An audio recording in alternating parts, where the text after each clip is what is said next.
Boker Tov, we were speaking this morning about a chassan, the dinei chassan, the gabe shmira. So a chassan called me, does he have to? He's getting married today, Baruch Hashem, one of my talmidim, my dear talmidim, Rabbi Yehuda, and he was asking me if he needs a shemer from already last night.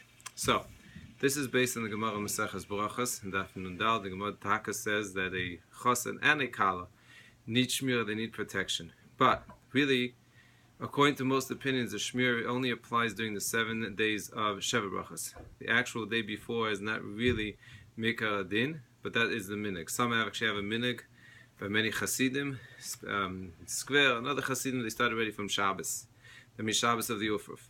Now, there's another reason given. One is because shmira, like the Gemara says, of mazikim, damagers, whether it's demons, whether it's actual, the Shlomo Zalman says it's even just dangerous things in the streets, protection.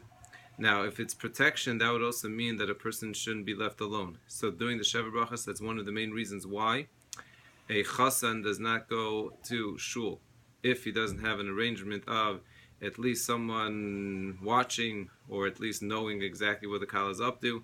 That's one of the eitzes within the same building, but usually that's not the case. That's one of the main reasons why the chassan, the minig is the chassan doesn't go to shul. There's another reason. Chafetz Chaim actually says that the reason is because he should not be mevatel tachnun, which is absolutely astounding because most people usually think, okay, what's a big deal? So, mevatel tachnun, not only that, they say they know that one of the greatest geschmackites, enjoyment is when suddenly you hear no tachnun. A yid hears no tachnun, mamish, is a certain sense of relief. But you see, in the Chafetz Chaim, it's not that way. That tachnun is so precious, is that missing tachnun is actually that chassan should not go and should daven not betzibur, so you shouldn't be mevatel tachnun. First, you see how powerful it is. But legabe the shmira, there's another reason. There's another reason why a chassan shouldn't walk alone or a kala, and that's because they're like a king. A king doesn't walk alone. So this is applying to the king and the queen at home. They have to know that they're a king and a queen. And I want to add to this. We're speaking about the concept of simcha the whole week. One of the great tools of joy, of being besimcha, is to understand that without meaning, it is very difficult to be besimcha. And what I mean by that is the following. A person could focus on everything beautiful that he has, but if a person doesn't have something that they're striving for, or a chassan and kala, I was speaking to a chassan this morning on Skype in Eretz Yisrael, and I was telling him that one of the pitfalls of marriage, and why marriage sometimes is not the joyful experience it could be, is because of expectations. I once heard from Rabbi Pesach Coren, he said beautiful from someone else, he said that the reason why there's a mezuzah on the door, meaning what should we think about, is when a husband comes home, or a wife, and you look at the mezuzah, the first thing is you put your hand in the mezuzah, and you remind yourself, the mezuzah, the reason why it's slanted, according to some opinions, is because of its a pshara. It's a compromise between different opinions. If a person comes home, usually the problems start because of expectations. I expect, and in my head, I have this, husband has this imagination of his wife sitting there and just waiting to hear every word of how the day was, and the most delicious egg and salmon ready for him at the table. And it's the same thing with kids. Kids are watching this. Kids many times come home and they have already, they need to load off and they have to tell their mom or dad exactly everything that happened to them. And there's an expectation, and many times it's not met. So the first thing is, the Pesach chatas oivet. By the entrance is where all the mistakes happen.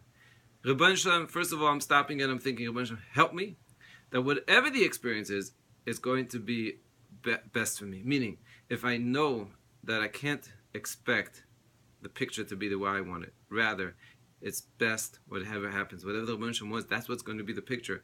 Then a person is ready for it. And then if something happens, they understand fakert. It's in order to make me greater.